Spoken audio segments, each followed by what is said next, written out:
Bonjour à tous, aujourd'hui on se retrouve dans une nouvelle vidéo où je vais vous présenter ma recette de harcha. Alors pour la recette, on va commencer par mettre 300 g de semoule fine dans un récipient.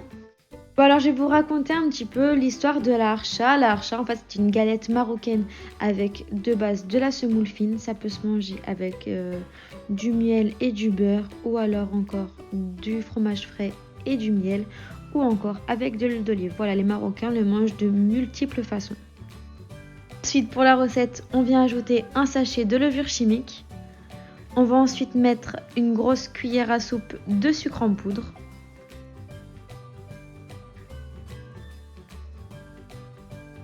Et notre dernier ingrédient sec, c'est une pincée de sel.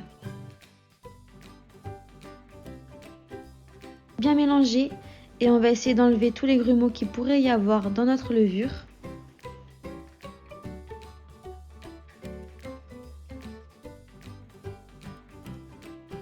On passe maintenant à la préparation des ingrédients liquides. On vient mettre 150 ml de lait.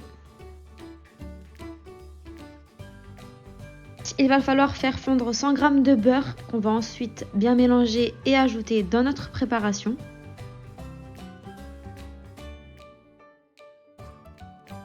Ensuite, on remélange le tout pour bien incorporer les éléments liquides avec les éléments secs. Vous pouvez mélanger avec soit une spatule, soit moi j'ai pris une cuillère à soupe tout simplement, pas à la main parce que c'est quand même un peu collant au début. Mon petit ingrédient secret, on va dire ça comme ça, c'est que je viens ajouter une petite cuillère à soupe de fleurs d'oranger et on remélange le tout. C'est vraiment très important, il faut vraiment bien mélanger pour que tout s'incorpore et on vient ensuite laisser poser notre préparation pendant 10 à 15 minutes pour que la semoule absorbe tout le liquide, tout le lait et tout ça. On va prendre une poignée de notre préparation. Comme vous pouvez le voir, elle est plus trop collante comme le liquide a été absorbé.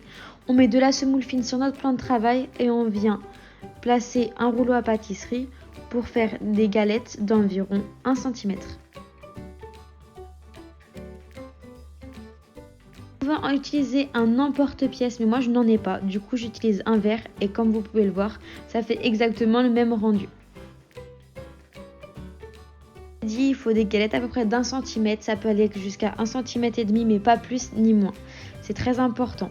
On vient laisser poser notre galette avec en dessous de la semoule fine et on continue avec toute cette préparation. Quantité là d'ingrédients, on fait environ 15 harchas. Voilà, donc là on va commencer par les cuire. Il va falloir mettre de la semoule fine dans une poêle. Il va falloir les laisser cuire environ 2 minutes de chaque côté. Vous allez voir, moi je me fie à la coloration de la harcha tout simplement. Donc on laisse cuire tout ça à feu doux. À mi-cuisson, on va les retourner. Si on voit que c'est pas trop cramé ou pas trop coloré sur le dessus, on les remettra un petit peu juste après. Vous pouvez le voir, je les ai retournés et c'est cette cuisson qu'il faut absolument. Donc voilà, vous les retournez. Si la coloration elle est comme ça, c'est que les galettes sont prêtes. On va réserver tout ça dans une assiette et on va faire cuire le reste des harchas. Il est possible de manger l'archa avec de plusieurs manières. Soit vous mettez avec un petit peu de beurre et du miel, ou encore avec du fromage frais et du miel, ou encore les Marocains ils font ça aussi avec de l'huile d'olive. Que cette recette vous aura plu et on se retrouve très prochainement pour une nouvelle recette. Bye!